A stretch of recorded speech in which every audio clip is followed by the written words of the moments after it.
Oke, welcome to back my channel guys.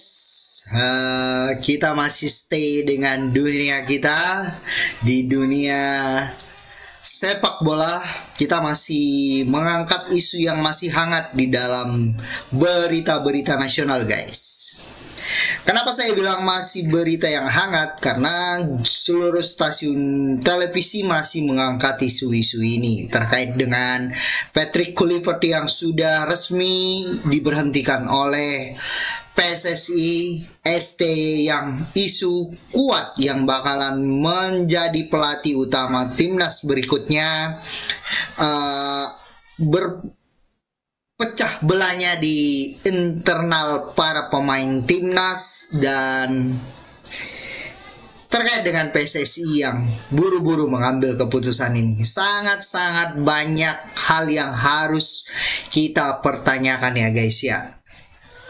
Oke, ada beberapa poin yang akan gua angkat dalam video ini guys. Ya, yang terkait yang pertama yaitu otomatis berita hangat ya guys ya. Berita hangat terkait dengan Patrick out. Sebenarnya berita ini dari kemarin guys, di tanggal 16 sekitar jam 3 sore atau jam 2 siang itu berita itu sudah keluar dari atau bocor ke media bahwasanya secara terburu-buru PSSI tanpa melakukan kongres atau apapun langsung memberikan statement atau mengeluarkan informasi bahwasanya Patrick Kluivert sudah dipecat. Hal ini langsung diinstruksikan langsung dari Ketua Umum Pak Erick Thohir dan langsung disampaikan oleh, kalau saya nggak salah, Sekjen yang langsung berbicara kepada Patrick Kluivert bahwasanya program ini sudah diberhentikan dan Patrick sudah tidak melatih lagi bersama timnas. Dan bagaimana jajaran yang beberapa ahli yang ada di belakangnya Patrick, kayaknya semua di-cut oleh PSSI, tapi saya masih mencari berita benarnya ya guys ya. Tapi ya namanya udah informasi ini bahwasanya pelatih kepala sudah dipecat, seharusnya jajarannya dan stafnya itu sampai bawahannya itu semua harus dipecat juga, karena ya satu suara ya satu komando ya harus out gitu loh guys. Kenapa ini bisa terjadi? Karena hasil dari evaluasi yang kita lihat dari PSSI yang melihat dari hasil pertandingan yang hampir rata-rata kebanyakan kalahnya guys. Tapi dalam laga internasionalnya ya, dalam laga internasionalnya itu lebih banyak kalah dibanding menangnya. Ya kalau laga persahabatan ya siapa aja sih gitu. Kalau saya rasa sih sekelas pemain itu mungkin kalau laga persahabatan biasanya kayaknya dia fine-fine aja dalam bermain gitu. Tapi dalam sekelas laga resmi internasional, beban itu di sini guys, berat beban itu gitu loh. Menanggung beban satu negara ada di pundak itu rasanya sangat beban gitu, berat coy, benar gitu. Jadi hal-hal inilah yang dilihat oleh PSSI terkait dengan pemecatan dari temannya SpongeBob. Dan satu lagi, kenapa ini justru menjadi sebuah dorongan dari masyarakat juga. Perlu kita ketahui ya guys ya, bahwasanya Patrick ini saat datang juga melatih adalah di hal yang sangat tidak tepat gitu loh. Hal yang sangat bertanya-tanya, kontroversial di mana-mana. Kenapa orang ini bisa dipilih? Padahal waktu itu STY sudah menang melawan Arab 2-0 dan tiba-tiba STY langsung ditendang gitu loh. Dan tiba-tiba orang ini ditunjuk menjadi seorang pelatih gitu. Kontroversial nggak? Ya pasti kontroversial. Orang semua bertanya-tanya. Tapi saya rasa sih kalau kayak mungkin semacam pundit-pundit terkenal, saya rasa dia mengetahui hal ini gitu loh. Dan justru saya berspekulasi beranggapan jangan-jangan Pak Erik juga dulu memanggil para pundit-pundit ini buat minta rekomendasi siapa nih yang cocok untuk pengganti dari STY. Kalau ini saya hanya berspekulasi ya, hanya menerka-nerka guys ya. Tapi untuk aslinya saya kurang tahu ya guys ya. Dan itu benar-benar sangat kontroversial hingga sampai tibalah waktunya di bulan Oktober ini guys. kontroversial itu akhirnya selesai dengan pemecatan. Karena gimana ya, lu datang tidak tepat gitu loh. Lu datang tidak tepat. Lu datang di saat masyarakat marah dengan euforia sebelumnya yang merasa senang dengan kekalahan Arab Saudi. Karena kita tahu, kita itu sangat susah guys melawan Arab Saudi di laga-laga krusial gitu loh. Tapi lu tiba-tiba datang dengan hal yang mengagetkan. Supporter, pendukung, kocak nggak?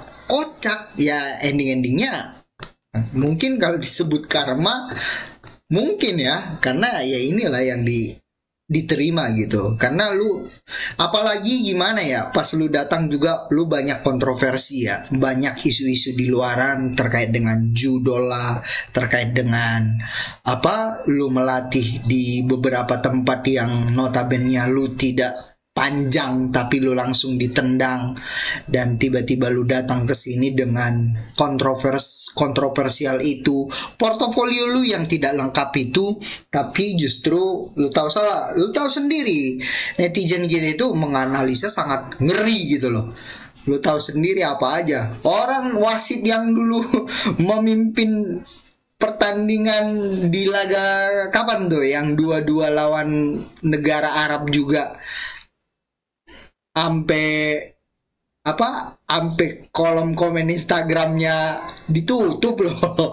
Apalagi lu yang datang dengan kondisi seperti ini, kacau gitu. Yang akhirnya kita mengapresiasi lah kepada PSSI sudah langsung mengambil sikap yang benar untuk memecat orang ini. Jadi jangan-jangan agar tidak ada isu ganti ketua umum, ya bisa jadi untuk mereda isu ini ya lu harus diganti gitu loh.